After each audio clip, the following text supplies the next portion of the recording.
Salut Bruce, c'est Bruce. J'espère que tu vas bien. Écoute, troisième épisode de Parlons, Bruce Exploitation. Et dans cet épisode, on va parler de Dynamo et de Blu-ray. Mais tout de suite, je voudrais remercier Maxence, mon Maxou, tu vas te reconnaître. Je l'ai pas de m'avoir offert une affiche Cinoche de Cameroon Connection. Mais en maxi over méga format, donc tu vois, donc tu me disais, ces 30 dernières années, elle a été un petit peu mal entreposée, donc bon voilà, je vais la garde précieusement, merci, ça me touche beaucoup, et puis donc c'est Bruce Exploitation Collector, hein. Donc alors on fait voir ses collections, et donc j'ai trouvé ça, donc c'est encore sous blister, tu vois, encore sous blister, donc une édition américaine de Bruce Lee l'Invincible et de Bruce Lee à Bornéo, de Bruce Lee New Guinea, et Bruce Lee The Invincible. Et donc, en fait, tu vois, ça n'a rien d'essentiel. Je suis Blister, tu vois. Blister, en fait, c'est carrément, ça m'avait tué, c'était Bruce Lee Collection. Et toi, rien que pour ça, donc c'est un truc de 2 cassettes.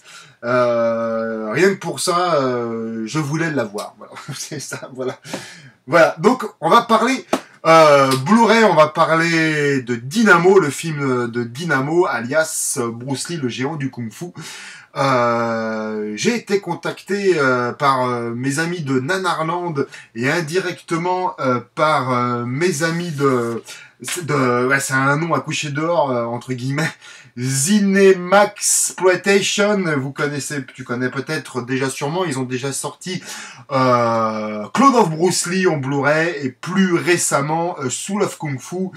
Donc ce sont des tirages c'est vraiment pour les collectionneurs, c'est vraiment des tirages intimistes et limités à 100 ou 200 exemplaires, tu vois, à peu près.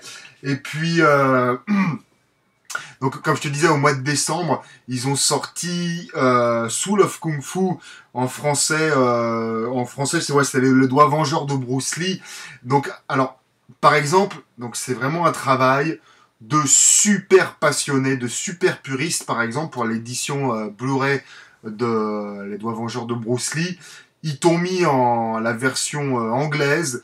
Ils t'ont mis 2 versions, alors une foule de bonus, 2 versions anglaises avec Happy End et non Happy End, par exemple, tu vois. Ils t'ont mis... Attends, je prends mes notes, tu vois. Donc voilà, c'est ça, ils s'efforcent vraiment de mettre les versions les plus complètes possibles, tu vois. Par exemple, à titre d'anecdote, tu vois, ils vont jusqu'à te scanner image par image des copies de 35 mm des films.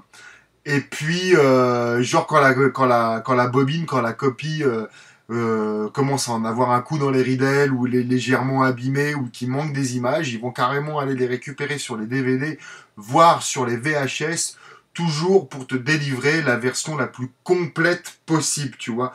Donc c'est un truc de ouf, quoi, tu vois.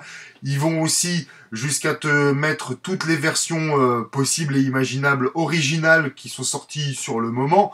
Tu vois, donc évidemment la VO cantonaise et mandarine, la version cantonaise et mandarin, la version française, la version espagnole, la version italienne, la version allemande, la version anglaise, donc forcément, donc vraiment une foule de bonus, tu vois. Et tu vois, sur leur site, Cinemaxploitation, sur leur site, donc c'est écrit en espagnol, et si tu scrolles un peu en bas, en descendant, tu vois, c'est tout marqué en anglais. Et dedans, tu vois, il t'explique entre autres, qui est sur la version, sur le DVD là de Soul of Kung Fu, il y a également la version anglaise avec la musique de Rocky. La musique de Rocky, chose évidemment sur laquelle ils n'avaient probablement pas les droits. Et puis, donc, en fait, c'était souvent le problème, c'est que genre les films de Bruce Exploitation, quand ils sortaient en Asie, les producteurs, les réas, tout ça, ils prenaient délibérément des musiques sans demander les droits. Je sais pas, tu vois, ça c'est souvent dans des films, ils te mettent la musique de James Bond, dans Hunter 3 Dragon, ils te mettent la musique de popcorn et tout ça et machin. Et donc voilà, dans Soul of Kung Fu, il y avait une version où ils mettaient la musique de Rocky. Et donc ça, quand ils distribuaient les films, c'était souvent le problème pour les distributeurs occidentaux, genre pour l'Europe, pour les États-Unis, c'était souvent le problème parce que du coup, ils devaient changer. Il devait changer les musiques, tu vois, il devait se retrouver avec d'autres musiques. C'était le cas aussi, comme me communiquait Régis de Nanarland. C'était le cas aussi pour un film indien. Non, non, je te dis des conneries. Pour un film turc, donc là j'ai omis le titre. Ils avaient illustré une baston avec la musique carrément de Opération Dragon. Voilà, avec juste en gardant les cris de Bruce Lee, etc., etc. Et quand ils ont voulu vendre en Occident, quand ils l'ont distribué en Occident, ce film, ils ont remplacé la musique d'Opération Dragon par de la musique classique, libre de droit, elle. Donc forcément, le rendu est un petit peu moins tonique, tu vois. Donc je te raconte tout ça, pourquoi? Parce que j'ai été contacté pour participer, on va dire, pour collaborer, mais vraiment de loin. En fait, mettre ma touche, mettre ma goutte.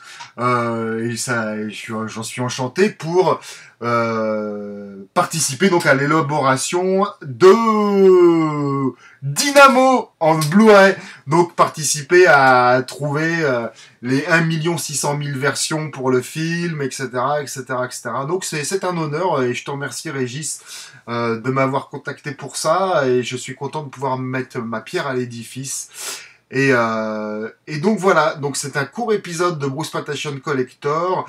Je t'invite, donc voilà, c'est ce que je te disais. Ça se tombe, c'est déjà sorti ou pas encore sorti. Il y aura sur YouTube bientôt, ou c'est peut-être déjà actuel. Bruce No à Bornéo, alias le deuxième épisode de Bruce Patation Collector 2.